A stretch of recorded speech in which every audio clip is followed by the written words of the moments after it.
Ahora mismo, es comprensible que casi toda la atención esté puesta en cómo poner fin a esta guerra entre Estados Unidos, Irán e Israel para poder avanzar hacia algún tipo de paz.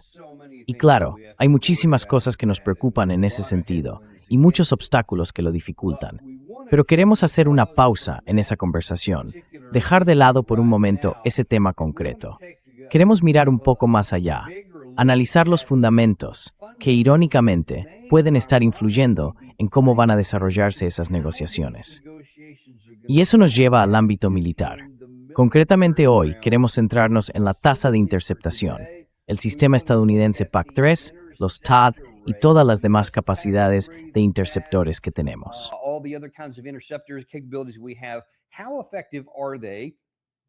¿Qué tan eficaces son realmente? Y si no son lo que se dice que son, ¿qué impacto tiene eso en el lado iraní? Es más importante de lo que puede parecer. Esto es del 26 de marzo, así que apenas un mes después de que empezara la guerra. Fox News informó, porque eso fue lo que les dijeron, que más del 90% de los misiles iraníes habían sido interceptados.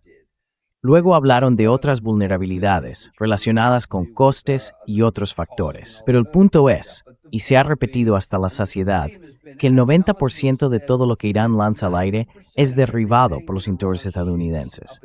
Bueno, como quizás sepas,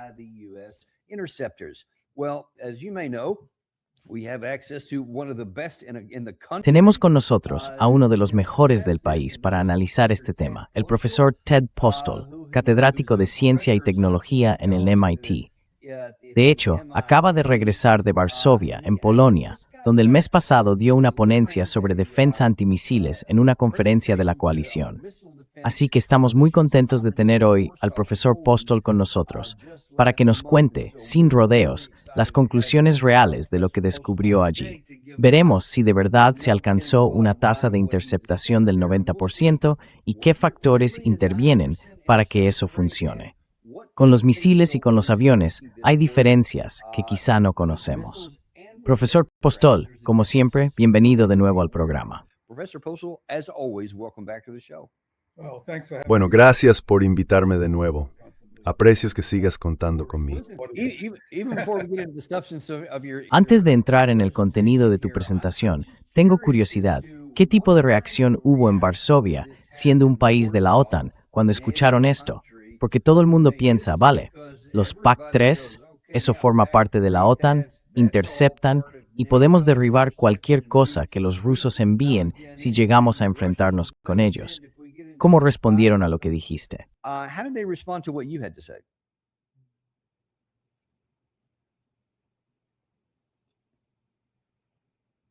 ¿Sitao? ¿O me perderá? Gary, estás que ardes. Esa carne. Se quedó paralizado ahí. Supongo que quizá la OTAN estaba intentando dejarle al margen. No quieren escuchar lo que tiene que decir. Perdón, ahora lo arreglamos en un momento, lo resolveremos. Pero sí, tiene muchas cosas que decir. Y bueno, parte de la información que va a compartir no es precisamente alentadora.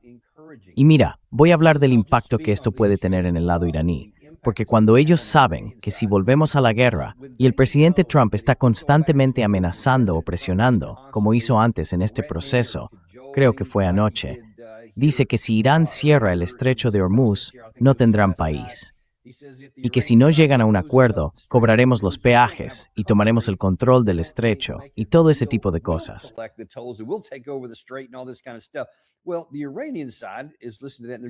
Bueno, los iraníes escuchan eso y piensan, sí, tú y qué ejército. En sentido figurado y también literal, porque hemos demostrado que sus sistemas de misiles están en esos búnkeres subterráneos diseñados para resistir armas nucleares, y aún así pueden lanzar misiles desde allí.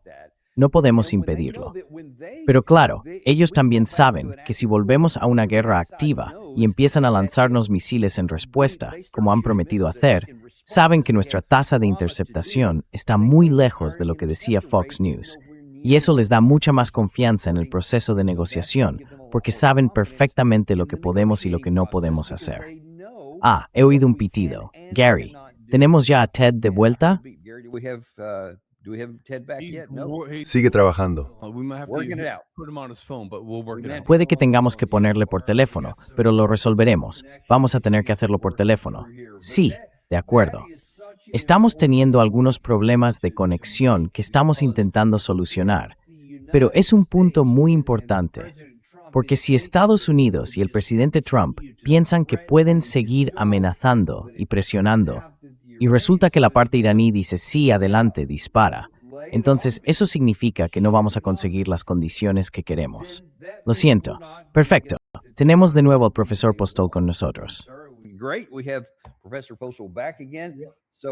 Estamos de nuevo en directo. Adelante. ¿Me oyes otra vez? Sí. Lo estás haciendo muy bien, Ted. Vale, perdón. Así que la primera pregunta sería, ¿qué dijeron las personas en Varsovia sobre tu presentación? Bueno, la reacción fue realmente sorprendente. ¿Me sigues? Sí, te oigo perfectamente. Puedes continuar. ¿Me oyes? Te oigo. ¿Tú me oyes? Sí, te oigo. Vuelvo a tener problemas contigo. No estoy recibiendo nada.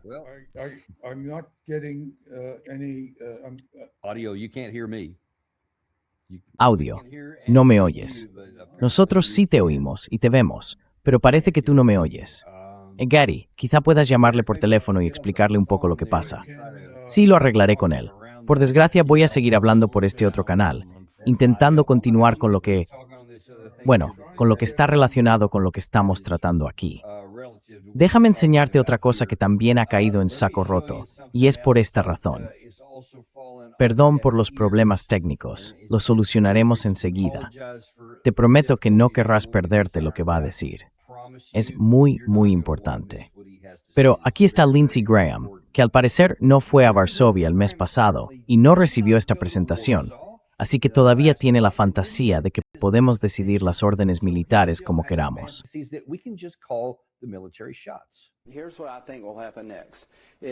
Esto es lo que creo que va a pasar a continuación. Si este acuerdo fracasa, el presidente Trump va a tomar el control del estrecho de Hormuz por la fuerza. Estados Unidos controlará el estrecho de Hormuz. Cobraremos una tasa a todos que lo crucen para financiar la operación. Y vamos a ampliar los acuerdos de Abraham en el año 2026. Conseguiremos que Arabia Saudí se una a los acuerdos de Abraham, lo que sería el mayor cambio en 5.000 años en Oriente Medio. Y si Irán disputa el control del estrecho de Hormuz a Estados Unidos, los aniquilaremos.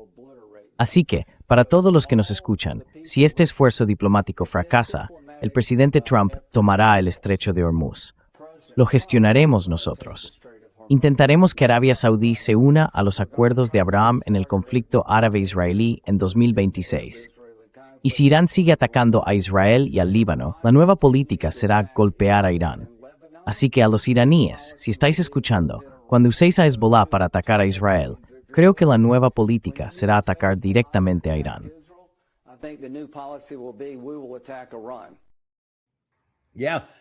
Sí, eso va a estar muy bien, siempre que tengas algo con lo que defenderte del contraataque de Irán. Y no creo que Lindsey Graham haya ido a Varsovia para conseguir tu presentación.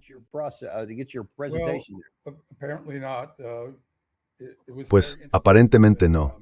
Fue una conversación muy interesante. La verdad, esperaba bastante escepticismo y hostilidad por parte del público, pero en realidad lo que encontré fue puro interés abierto. Hablé mucho con los soldados que estaban allí y aprendí un montón de cosas que resultaron bastante inquietantes. Por ejemplo, ya sabía por contactos que tengo en el Pentágono que nadie allí parece tener datos primarios sobre el rendimiento del Patriot. Lo que reciben en el Pentágono son diapositivas que afirman un 90% de eficacia.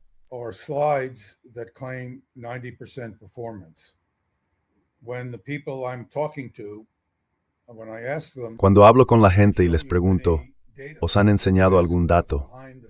Cuando preguntas qué hay detrás de las diapositivas, no consiguen nada. En otras palabras, reciben afirmaciones de los contratistas, pero ninguna prueba de ningún tipo.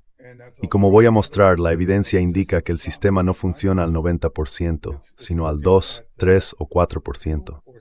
Y esto es, por cierto, exactamente lo mismo, como diría una expresión del béisbol, un otra vez lo mismo, porque es justo lo que pasó en la Guerra del Golfo de 1991. This is exactly what happened in the Gulf War of 1991.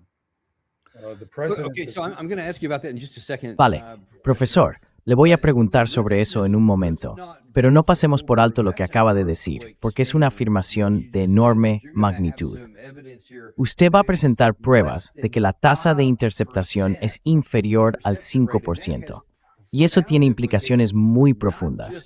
No solo para una posible reanudación de esta guerra, sino quizá incluso más importantes para nuestro interés nacional. Si la OTAN llegara a enfrentarse con Rusia y su arsenal de misiles balísticos ofensivos, que ha crecido de forma considerable desde 2022, prácticamente no podríamos hacer nada para defendernos de ellos. Y eso tendría consecuencias muy serias para nuestra seguridad nacional.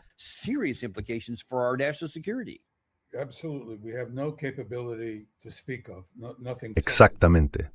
No tenemos ninguna capacidad real, nada sustantivo que nos permita hacer frente a estos misiles balísticos de corto alcance, de unos 300 a 600 kilómetros, o en el caso de Israel de hasta 1000 kilómetros. Simplemente no podemos interceptarlos. Voy a mostrar dentro de poco pruebas en vídeo. Y una de las cosas que quiero hacer mientras comentamos esas pruebas es enseñar al público qué debe observar. Es decir, que vuestra audiencia pueda identificar los datos que les estoy mostrando. Y en realidad es bastante sencillo una vez que alguien te explica qué tienes que buscar. Lo que se ve es una tasa de interceptación extremadamente baja por parte de los interceptores Patriot PAC-3. Ahora bien, en la Guerra del Golfo de 1991, el presidente George H.W. Bush fue llevado a creer que la tasa de interceptación de los Patriot en aquella guerra era cercana al 96%.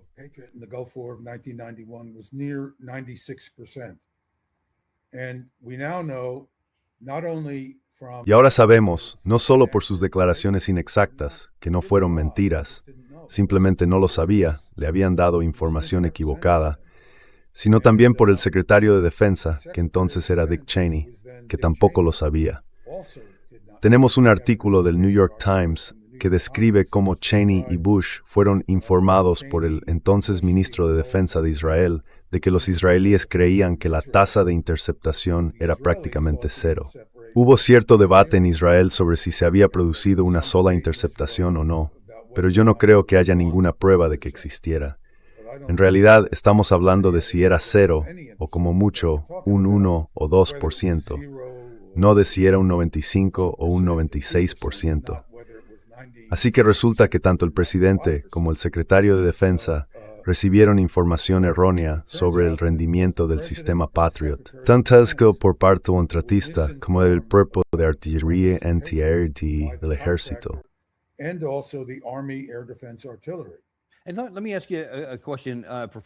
Profesor, déjeme hacerle una pregunta, porque sé que va a mostrarnos algunas pruebas y objetos físicos de este conflicto actual. Pero creo que es muy importante porque hace un momento ha dicho que esto es como un déjà vu que nos remite a la Guerra del Golfo. Si puede situarnos un poco en el contexto, y sé que tiene varios vídeos preparados, me gustaría que nos mostrara ese de la Guerra del Golfo Pérsico. Así podremos ver cómo era aquello en los años 90. Y claro, la expectativa es que por la ley de Moore y todo lo demás, hoy debería ser mucho mejor. Pero si vemos lo que se hacía entonces y lo comparamos con lo que nos va a enseñar ahora, probablemente se parezca bastante.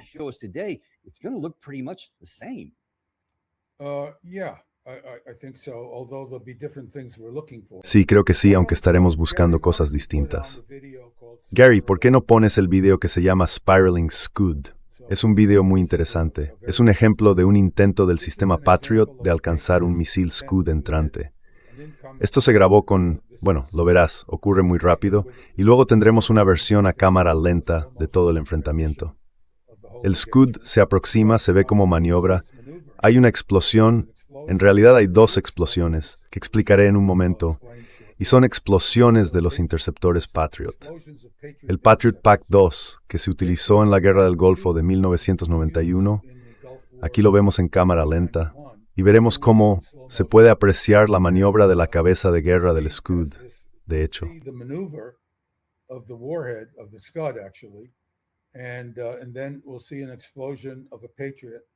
Y luego vemos una explosión de un Patriot detrás, un fallo.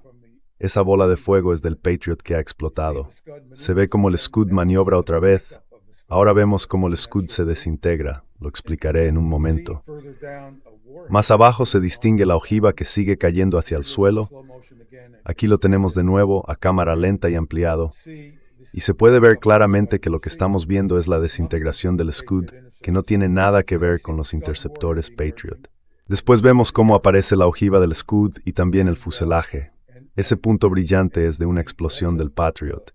Y la ojiva del Scud no es alcanzada por el Patriot, y sabemos que impacta en el suelo y explota, porque eso ya lo vimos en la primera parte del video.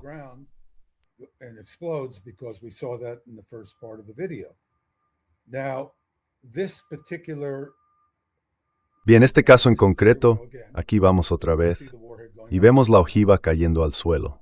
Ahora bien, esto fue informado como una intercepción exitosa por parte del ejército de Estados Unidos. ¿Y por qué fue considerada exitosa según el propio ejército? Pues porque la ojiva del Scud no causó daños importantes en tierra, ya que cayó en un campo abierto.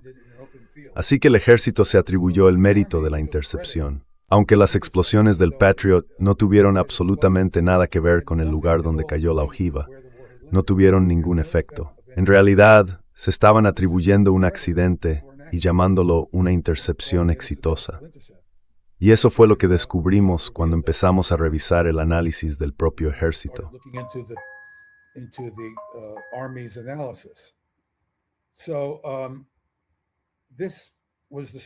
Así que esta fue la historia de la Guerra del Golfo de 1991. Y cuando revisamos todos los datos que teníamos, que eran de unas 27 tentativas de interceptación, no encontramos ninguna evidencia de destrucción de las ojivas Scud, ninguna en absoluto. En este segundo video se ve un impacto sobre un Scud. Esa explosión que se ve es la bola de fuego del Patriot. Y vamos a ver cómo desde la parte inferior aparece el fuselaje roto de un Scud, que se vuelve muy brillante porque las fuerzas aerodinámicas lo hacen luminoso. Así que se ven esos dos puntos y luego una bola de luz que permanece. Pero lo que veremos en el suelo al final es un destello. Aquí lo tenemos otra vez con una cámara diferente. Vemos al Patriot subir y golpear al Scud.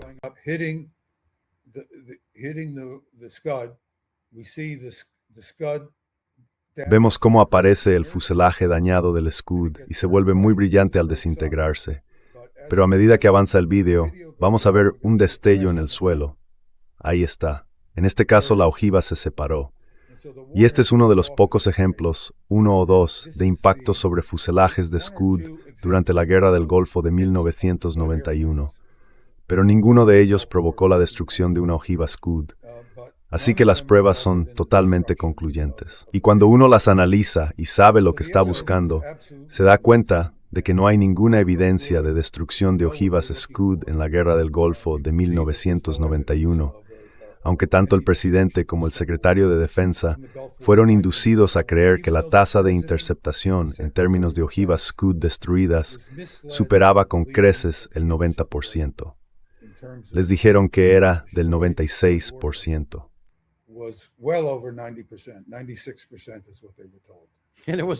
Y fue algo menos que eso. Vale, eso fue en 1991. Obviamente ahora estamos mucho mejor que entonces. ¿O no?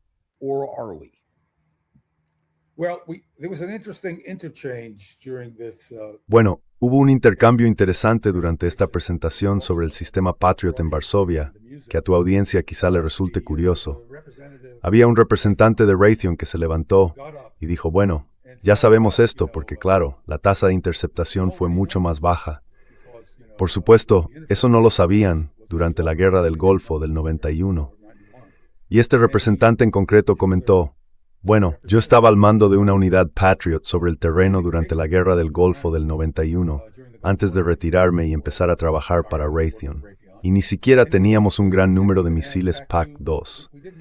El PAC-2 era una versión modificada del PAC-1, que en teoría tenía cierta capacidad contra misiles balísticos. Al final resultó un fracaso total, pero en teoría tenía algunas modificaciones que podían ayudarle frente a misiles balísticos.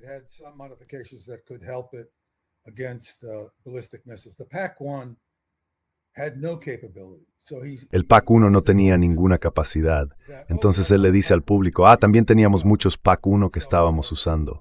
Así que bueno, tus conclusiones no son sorprendentes. Y yo le respondí, pues el presidente y el secretario de Defensa sí se sorprendieron porque tu empresa les informó mal sobre esto. Ellos pensaban que era un sistema con más del 90% de eficacia. Y cuando dije eso, se enfadó muchísimo. Me dijo, ya ves, todo lo que la gente dice sobre tu integridad queda demostrado con lo que acabas de decirme. Y yo le contesté, lo siento, no estamos hablando de mi integridad, estamos hablando de la tuya. Fue tu empresa la que hizo esa afirmación. Yo fui quien la corrigió. La verdad, fue bastante gracioso. ¿Y cómo reaccionó la gente? ¿Dijeron algo como, oh no, tiene razón? ¿O más bien dijeron, no, el profesor Paulsen tiene razón? Era una audiencia militar. Así que ya sabes, los militares, los soldados, suelen ser muy educados. Pero aún así, muchos de ellos, tanto jóvenes como veteranos, se me acercaron y me dijeron, nos alegramos mucho de que dijeras lo que dijiste. Me sorprendió bastante, la verdad. Y claro, siempre intento ponerme en el lugar de las distintas personas implicadas. Sé que estos soldados son de defensa aérea.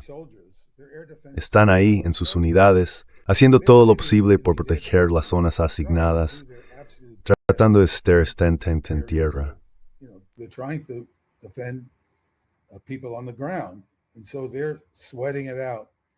Así que están pasándolo mal, sudando la gota gorda. Y además son soldados asustados, con razón, porque saben que su unidad está siendo objetivo del enemigo, que el enemigo va a intentar destruirla. Están actuando en un ambiente de miedo profundo, intentando hacerlo lo mejor posible, mientras saben que el enemigo está tratando de localizarles.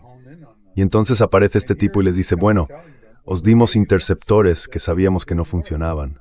Claro, eso tiene que tener un impacto psicológico enorme en los soldados. Y supongo que eso fue lo que vi.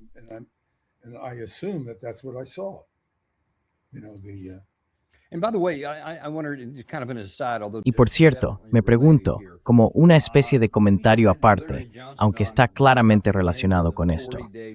Tuvimos a Larry Johnson justo al final del periodo de 40 días de guerra activa, cuando se declaró el alto el fuego. Y él dijo que según su análisis, basándose en el NDAA y en otros informes presupuestarios publicados sobre cuántos misiles se habían fabricado, y comparando eso con los que se informó que se habían disparado, resultaba que, en lugar de los PAC-3, nos quedaba solo un porcentaje muy pequeño, quizá menos del 20% del total adquirido, teniendo en cuenta todos los lugares a los que los hemos estado enviando, que quedaba una cantidad muy limitada de PAC-3. Así que la pregunta es, si nos quedamos sin PAC-3, ¿sabes si tenemos un gran inventario de PAC-2 para usarlos como respaldo? ¿Y eso realmente importaría?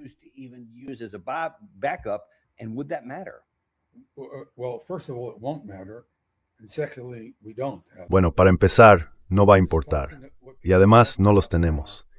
Pero de lo que la gente está hablando ahora es de reemplazar los 1.200 PAC-3 que se usaron. 1.200 PAC-3 a $4 millones cada uno. Esos son $4.800 millones en interceptores. Ahora estamos hablando de sustituir $4.800 millones en interceptores PAC-3 por otros PAC-3 que quizá derriben entre un 2 y un 3% de los misiles balísticos que lleguen.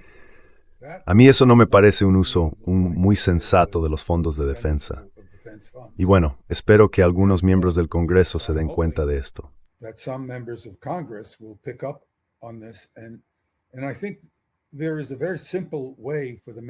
Y creo que hay una forma muy sencilla para que los miembros del Congreso consigan las pruebas que necesitan, más allá de las que yo ya les estoy mostrando, que son suficientes para que entiendan cuál es la situación.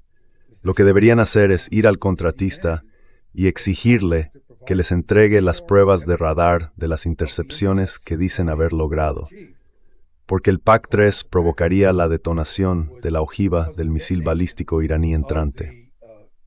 Esa detonación se detecta fácilmente por el radar, así que el seguimiento por radar tendría los datos necesarios para demostrar que las intercepciones ocurrieron.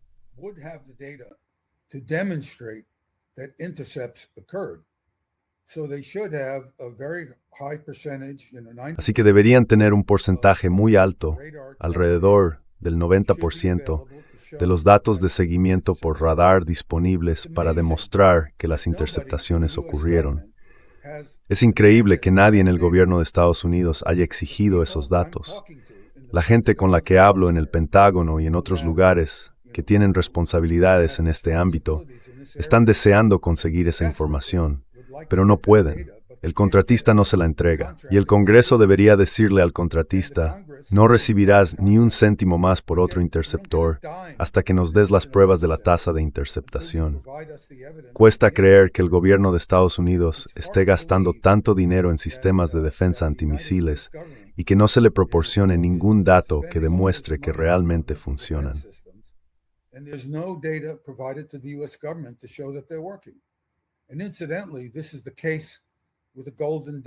Y por cierto, lo mismo pasa con el sistema cúpula de hierro. Nadie tiene datos sobre su rendimiento. Debería haber una gran cantidad de información registrada por los radares que demostrara que realmente ha estado interceptando cohetes de artillería, pero nadie en el gobierno de Estados Unidos dispone de esos datos. Entonces, ¿por qué estamos gastando miles de millones de dólares? De hecho, con el sistema Patriot, probablemente hayamos gastado cerca de $1 billón en las unidades que han vendido Raytheon y Lockheed Martin. Y estos sistemas han hecho casi nada en lo que se refiere a interceptar misiles balísticos. Son muy eficaces contra aviones, eso sí.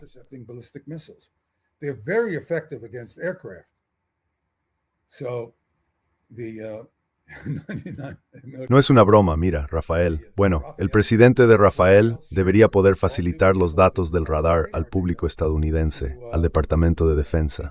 Ninguno de esos datos debería estar clasificado. Dicen que tienen una eficacia del 99%. Esos datos no revelan nada sobre el sistema, salvo que alcanzó el misil balístico. Así que no hay ninguna razón válida para que esa información no sea pública. Y sin embargo, no está disponible. Y puedo decirte por qué. No lo está porque están mintiendo. Y están mintiendo a lo grande, con miles de millones, casi billones de dólares del dinero de los contribuyentes estadounidenses. Por cierto, el sistema cúpula de hierro fue financiado casi por completo por Estados Unidos. Así que, desde el punto de vista de los israelíes, nos están tomando el pelo.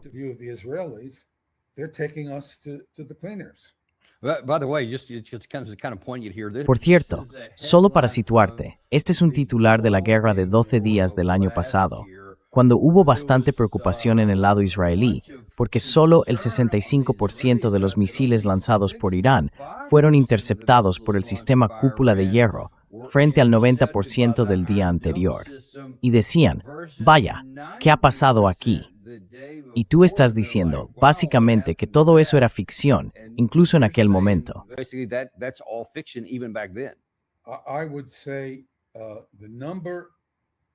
Yo diría que el número, si están hablando de misiles balísticos de largo alcance, no de cohetes de artillería, el número tiene que ser 0. Tiene que ser 0. El sistema cúpula de hierro está diseñado para interceptar cohetes de artillería que alcanzan velocidades de entre 200 y 300 metros por segundo. Los cohetes de largo alcance que llegan directamente desde Irán, los misiles de 1000 kilómetros de alcance, viajan a una velocidad de 3 kilómetros por segundo. No hay manera, ninguna, ni siquiera con el cálculo teórico más optimista, de que un interceptor de la cúpula de hierro tenga la menor posibilidad de... Vamos, sería como salir ahí fuera con una pistola de aire comprimido. Tendrías prácticamente las mismas probabilidades de interceptar uno de esos misiles iraníes de largo alcance. Así que cualquier afirmación que diga algo distinto de 0 sobre la cúpula de hierro frente a misiles de Isolavogan es sencillamente una farsa.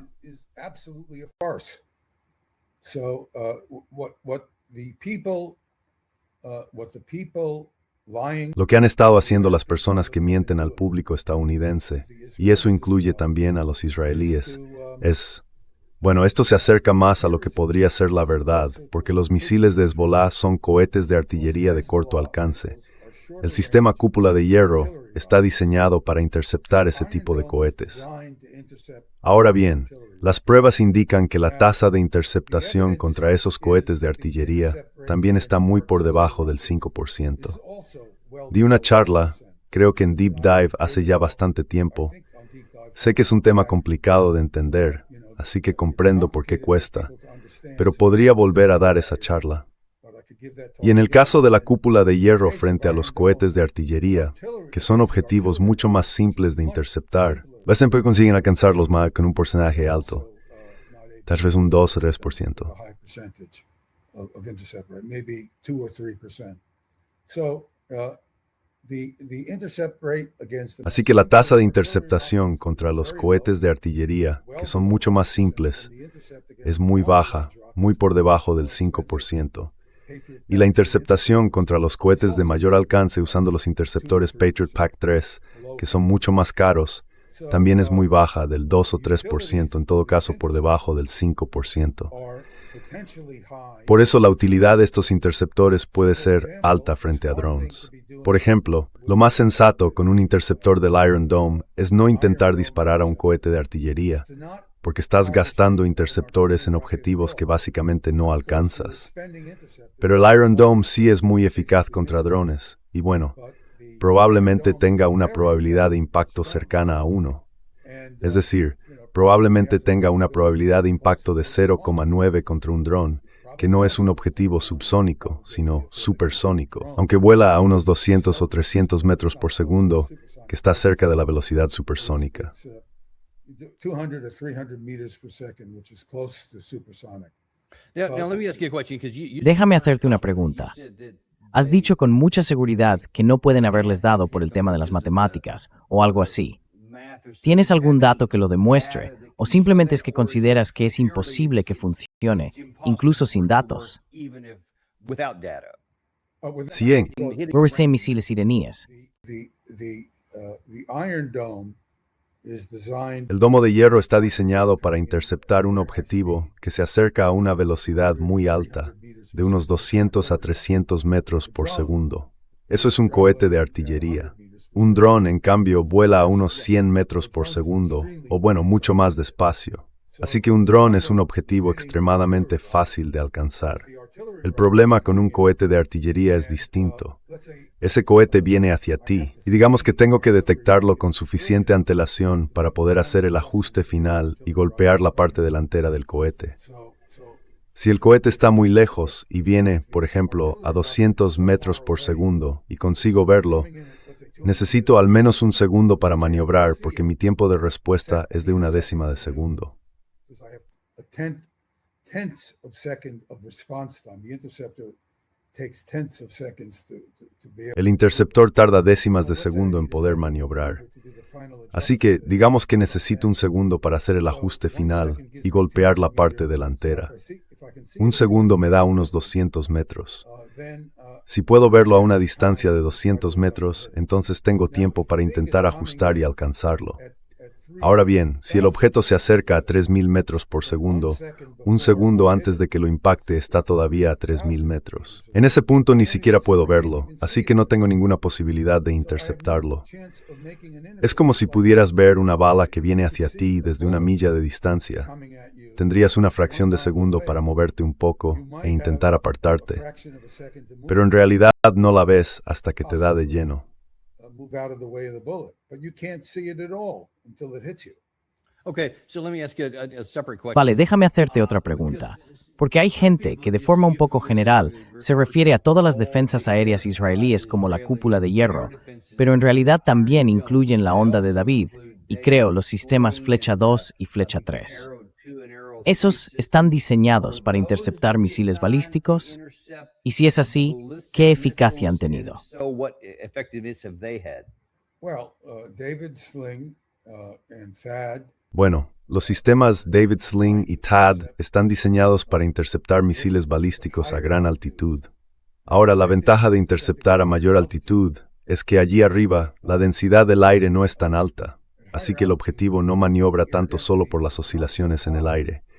Si el misil se tambalea un poco, no maniobra igual, porque no hay grandes fuerzas aerodinámicas actuando. Cuando yo me tambaleo, genero sustentación en el cuerpo y empiezo a maniobrar. Pero si me tambaleo en el vacío, da igual, simplemente sigo tambaleándome. El problema es que aunque el misil se tambalee, y eso es lo más probable, yo tengo que acertar en la parte delantera del misil. Tengo que saber exactamente dónde está para poder darle. Si impacto en la parte trasera, no destruyo la cabeza de guerra, y esa cabeza acaba cayendo al suelo. Así que veamos esto con un ejemplo. Tenemos una demostración cortesía de Lockheed Martin. Lockheed Martin nos la ha facilitado. Vamos a la diapositiva 46. Ups. Let's go to slide 46.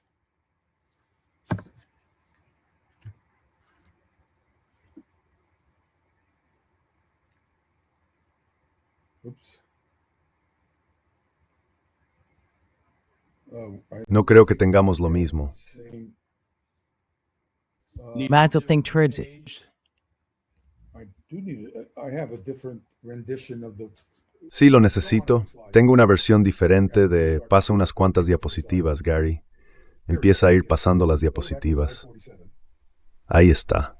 Vale, vuelve a la diapositiva 47. Bien, esto es la parte inicial de un video de Lockheed Martin. Tengo el enlace del video ahí, así que puedes entrar en internet y encontrarlo. Lockheed Martin, el fabricante del sistema THAAD, y aquí muestran un objetivo. Dicen que este objetivo se usa para simular una intercepción del sistema Patriot PAC-3 de Lockheed Martin.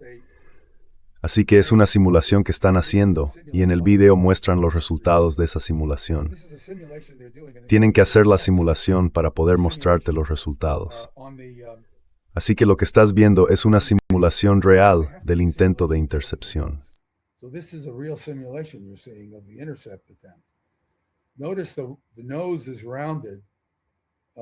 Fíjense en que la punta está redondeada y precisamente por eso tiene una sección radar mayor de la que tendría si no lo estuviera. Si pasamos a la siguiente diapositiva, en el recuadro número 2, arriba a la derecha, se puede ver que en la parte inferior derecha del recuadro aparece un interceptor PAC-3. Ese interceptor PAC-3 está emitiendo una señal de radio. El PAC-3 es distinto del PAC-2. Lleva un radar justo en la parte delantera y eso le da una gran ventaja porque le permite localizar el objetivo que intenta alcanzar con mucha más precisión. Así que la verdadera pregunta es, ¿esa precisión es suficiente? ¿Es más precisa que la del PAC-2? ¿Es lo bastante buena como para lograr una tasa de interceptación alta? Es decir, una alta probabilidad de golpear el misil en la parte frontal y detonar su cabeza de guerra.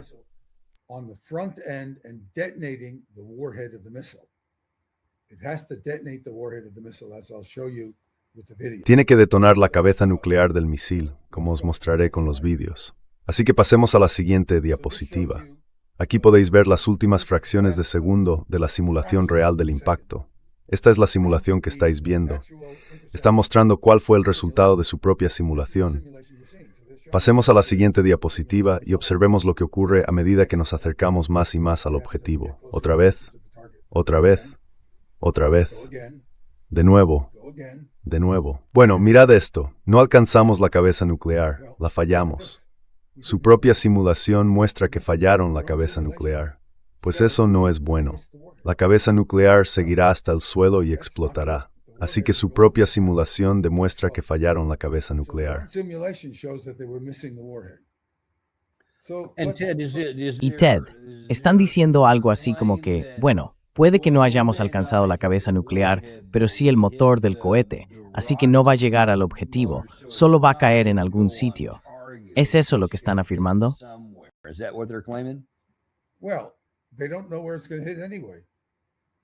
Bueno, en realidad no saben dónde va a impactar. No lo saben. Eso es lo que quieren que creas que pasa. Pero lo que ocurre de verdad es que la ojiva cae al suelo y explota. Ahora bien, si supieran que la ojiva va, digamos, golpear la unidad de radar, pongamos que se están defendiendo, entonces acertar a la ojiva y destruirla sería un éxito. pero la realidad es que la trayectoria de la ojiva no va a cambiar mucho en el momento en que la alcancen, porque está a una altitud relativamente baja. by the time they hit the warhead, because it's at relatively low altitude. So the warhead will just go onto the ground and its trajectory will not. Así que la ojiva simplemente caerá al suelo y su trayectoria no cambiará de forma sustancial. Si iba a dar en el blanco, o incluso si iba a fallar por poco, podría acabar impactando. El hecho de que no hayas destruido la ojiva no significa que hayas salvado el objetivo. Hay que destruir la ojiva. Es absolutamente necesario destruir la ojiva. Lo que han hecho en realidad es redefinir la tarea para hacerla mucho más sencilla, pero sin sentido. Lo más simple, según ellos, es golpear el misil. Pero golpear el misil no impide que la ojiva caiga al suelo, ni desvía su trayectoria de forma significativa.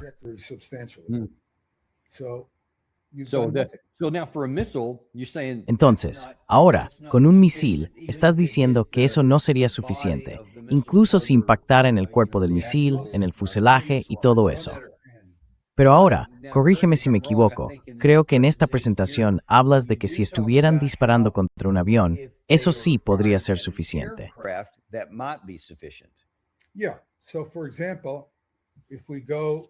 Sí, por ejemplo, si vamos a la diapositiva 4, vamos a la 4. Aquí vemos un Patriot acercándose a un avión y se puede ver en la parte inferior derecha cómo el interceptor Patriot explota en la parte trasera del avión, justo donde está la cola. Ahora, si pasamos a la siguiente diapositiva, se ve como todo el avión se desintegra y bueno, está claro que fue un impacto exitoso. Pero pasemos otra vez a la siguiente, la diapositiva 6, una más. Tengo diferentes. Sigue. Perdón, una más. Aquí está. Vale.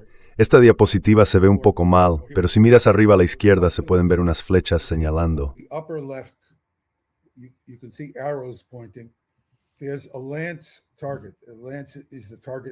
Hay un objetivo Lance. En este caso, un Lance es el misil objetivo. Se puede ver una especie de zona sombreada y hay un Patriot que se aproxima señalado en la imagen, aunque cuesta mucho distinguirlo. Apenas se aprecia una estela muy tenue del Patriot. En la siguiente diapositiva a la derecha se ve la explosión del Patriot. No se aprecia que esté alcanzando al misil Lance, pero según la definición que están usando, sí lo ha interceptado. El misil Lance resultó dañado. De nuevo, aquí tenemos la estela del Patriot. Pero ahora en esta tercera diapositiva, abajo a la izquierda, se puede ver algo que emerge de la nube de restos.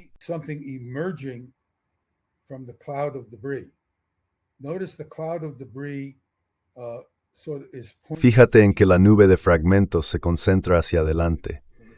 Eso ocurre porque cuando el Patriot explota se mueve a 1,5 kilómetros por segundo en esa dirección. Así que todos los restos de la explosión del Patriot viajan también a 1,5 kilómetros por segundo. Por eso la bola de fuego es muy asimétrica, pero también se ve cómo aparece el misil objetivo y se nota que está dañado. Si pasamos a la siguiente diapositiva, y tengo copias originales que puedo enviar a quien le interese, se puede ver claramente que la parte delantera, ese pequeño objeto que no se distingue bien en la cámara de video, muestra que el misil Lance está ligeramente fuera de la pantalla, desviado de su trayectoria.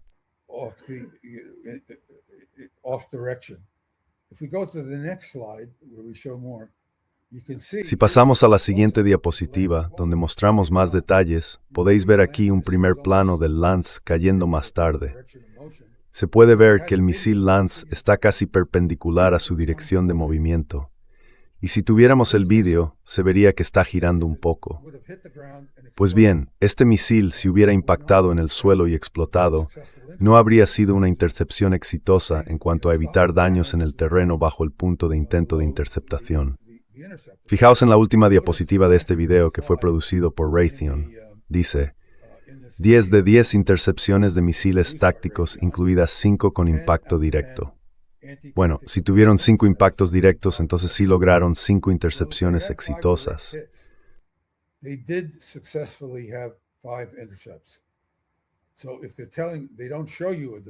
Así que, si lo que dicen es cierto, no te muestran un impacto directo, pero si realmente tuvieron 5 impactos directos, eso significaría que alcanzaron la parte frontal del misil balístico, lo que hizo que la ojiva detonara. y al hacerlo, destruyeron la ojiva e impidieron que llegara al suelo y causara daños. Pero a menos que lograran eso, no fue un éxito. En estas pruebas concretas, si aceptamos lo que afirman, aunque sinceramente no sé qué creer cuando esta gente habla, tuvieron una tasa de interceptación del 50%, no del 100%. Hicieron 17 pruebas de ese tipo. Dijeron haber tenido 17 interceptaciones exitosas de 17 pruebas. Y en combate fueron 0 de 44. Así que ya sabes, en la guerra del Golfo del 91. Sí, eso no suena muy optimista. ¿Van 17 a 0 de 44? Sí, eso es lo que parece. Quizás si los israelíes tenían razón y no hubo una interceptación, entonces habrían acertado una de 44. Así que...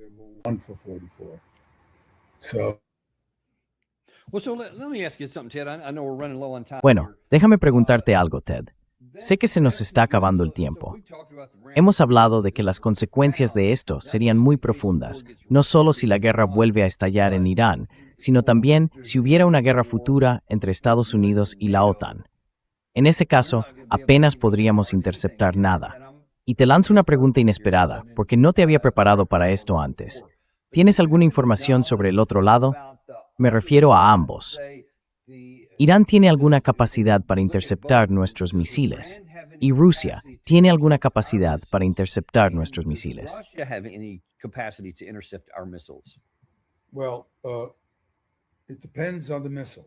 Bueno, depende del misil. Todo está en el objetivo al que disparas.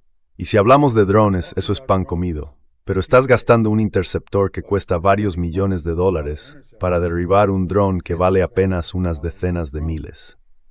Así que, en términos económicos y de cantidad, la guerra de drones te gana. Tu adversario puede desplegar decenas de miles de drones, no solo miles, decenas de miles.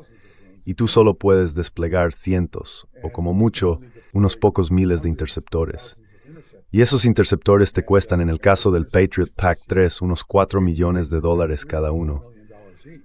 No puedes permitirte gastar 4 millones para derribar un dron de 30,000. Aunque seas mucho más rico que tu adversario, simplemente no tiene sentido.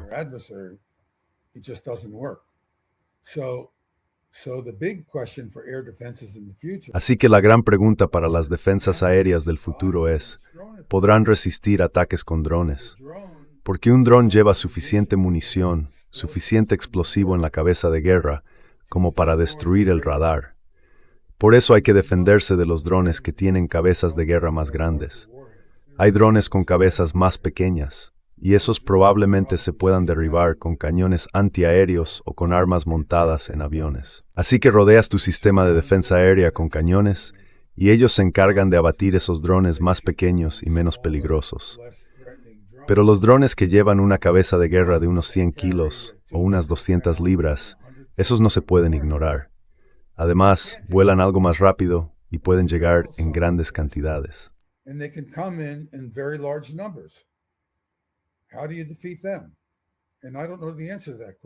¿Cómo se les derrota? Pues no lo sé, no tengo la respuesta a esa pregunta. Creo que tengo una sugerencia, pero llevaría demasiado tiempo explicarla ahora. He estado intentando que la gente dentro del sistema me escuche, que investigue la posibilidad, porque mi propuesta puede que no funcione.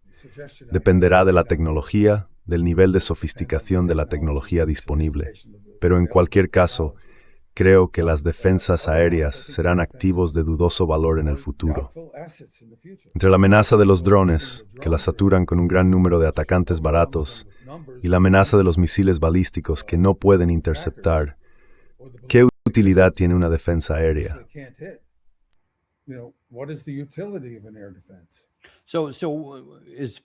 Y si no lo sabes, no pasa nada. Dímelo simplemente. Pero digamos, por ejemplo, los misiles SM-2, SM-3, los misiles aire-tierra que podemos lanzar, los CHAS-M, los misiles de crucero Tomahawk. ¿Tiene Rusia ahora mismo la capacidad de derribarlos con su defensa aérea o están en la misma situación que nosotros?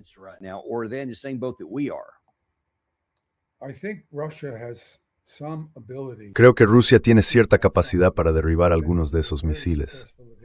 Por ejemplo, tuvieron mucho éxito contra los ATACMS. Ahora bien, La razón por la que tuvieron éxito contra los ataques que en realidad no son misiles balísticos como tal.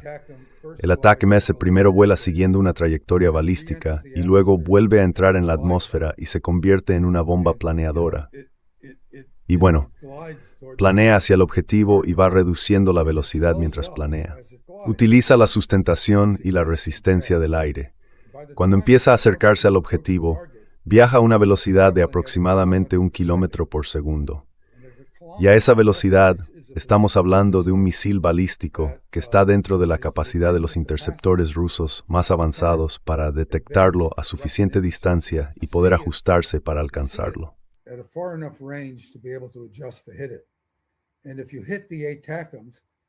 Y si alcanzas un ATACMS, no hace falta golpear la cabeza de guerra para dejarlo inservible, porque es un misil aerodinámico, es aerodinámico. Así que si se daña la estructura del fuselaje, simplemente se desintegra y cae al suelo. Si cae principalmente por la resistencia del aire y no tiene mucha sustentación, como ocurre con un cohete de artillería, si golpeo ese cohete y daño la parte trasera, la cabeza de guerra se desprende y sigue cayendo al suelo. El ATACMS es, por tanto, un tipo especial de cohete, con una vulnerabilidad particular frente a defensas aéreas. Y parece que los rusos han tenido bastante éxito contra los ATACMS.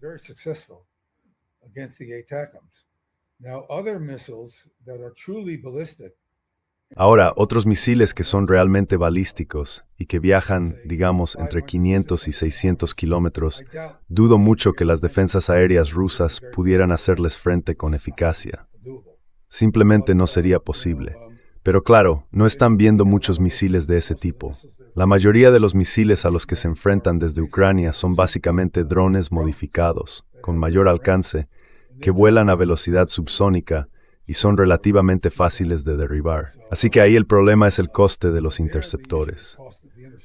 Y el sistema ruso, el S-300, el S-400 y el S-500, está diseñado de forma mucho más eficiente que el sistema Patriot, porque el Patriot solo lanza interceptores que cuestan varios millones de dólares, mientras que los S-300, S-400 y S-500 pueden disparar distintos tipos de interceptores.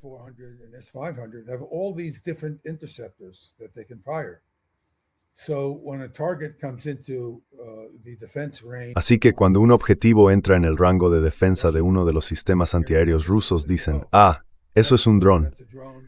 Podemos usar un interceptor relativamente pequeño, no muy caro, para derribarlo. O incluso podríamos usar un cañón, porque el sistema está distribuido. Tiene todo tipo de dispositivos para abatir objetivos y está conectado mediante comunicación entre todos esos equipos. De ese modo pueden elegir el sistema menos exigente para interceptar el dron. Aún así, siguen en desventaja, porque la cantidad de drones es enorme. Pero no tienen ni de lejos el mismo problema que nosotros con el Patriot.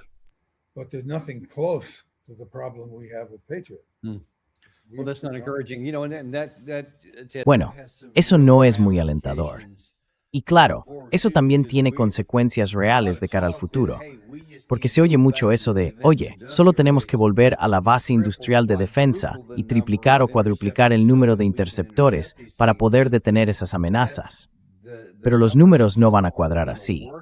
La realidad es que somos mucho más vulnerables a los misiles balísticos enemigos entrantes de lo que la tecnología defensiva actual permite. Es una afirmación justa.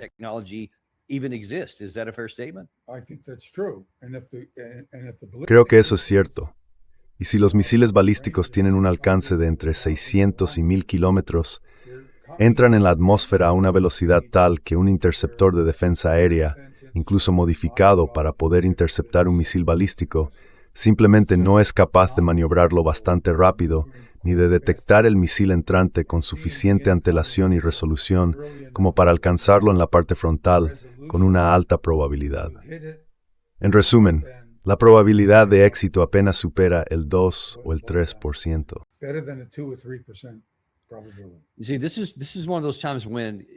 Verás, este es uno de esos momentos en los que se usa el discurso para hacer creer al público algo que no es cierto, solo para conseguir dinero para contratos o lo que sea.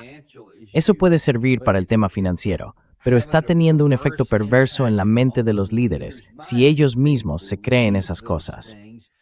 Piensan que podemos defendernos de misiles balísticos entrantes y acabamos eligiendo conflictos en los que no podemos hacerlo. Como vimos, creo yo, cuando golpearon 20 de nuestras bases en Israel, Bahrein, Qatar, Kuwait y otros lugares. Nadie fue capaz de detener gran parte de lo que llegó. Y eso por sí solo debería bastar como prueba sobre el terreno de que sea cual sea la tasa real de interceptación, no importa, porque los misiles van a atravesar las defensas. It's inconsequential because the missiles are going to get through. If you leap to another tree branch to evade, Si saltas a otra rama para escapar de un depredador y no está ahí porque calculaste mal a dónde podías llegar o no alcanzas porque pensaste que podías saltar mejor, entonces nunca llegaste a tener descendencia. Y ahora estamos en una situación parecida con las defensas aéreas. Si seguimos así, tenemos que buscar soluciones. Yo estoy abierto a eso. Estoy intentando poner a prueba el sistema de todas las formas posibles. Esa es parte de la razón por la que estoy recibiendo información de gente dentro del Pentágono y de otros lugares. Tengo que ser muy prudente con esto, pero lo que intento es introducir esta idea para que el Pentágono pueda analizar si la contramedida en la que estoy pensando tiene alguna posibilidad de funcionar.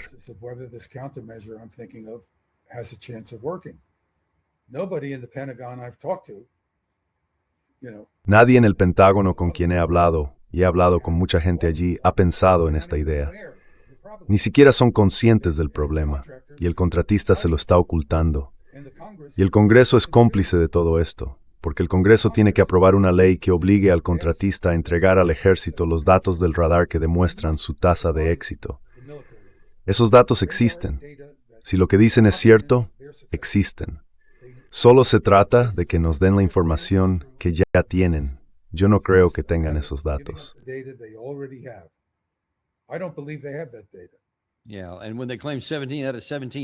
Sí, y cuando dicen que acertaron 17 de 17 pruebas, pero luego 0 de 44 en el mundo real, creo que todos entendemos lo que eso significa.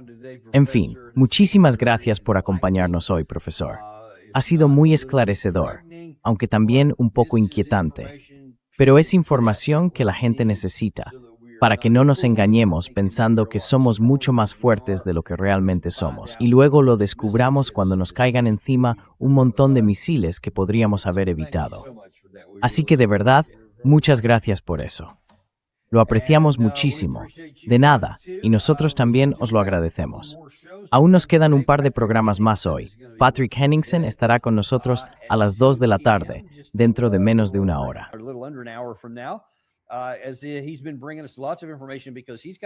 Nos ha estado trayendo muchísima información, porque tiene muchas fuentes sobre el terreno en Irán y en otros lugares, cosas que no vas a ver en ningún otro sitio. Y luego, a las 3 de la tarde, tendremos de nuevo con nosotros a Joe Kent. Él también tiene su propio conjunto de fuentes allí. Hoy vamos a analizar esto desde el lado iraní, desde el lado estadounidense y, en general, desde la perspectiva occidental. Así tendrás una idea muy clara de lo que es posible y de lo que no lo es, incluso en las negociaciones. Muchas gracias a todos, y nos vemos entonces en el programa Daniel Davis Deep Dive. Ya sabéis, no intento convenceros de que compréis oro ni deciros cómo gestionar vuestra cartera de acciones, pero sí hay una forma en la que podéis ayudarnos. Suscribíos, dadle al me gusta y compartid esto con alguien a quien queráis. And share this with somebody you love.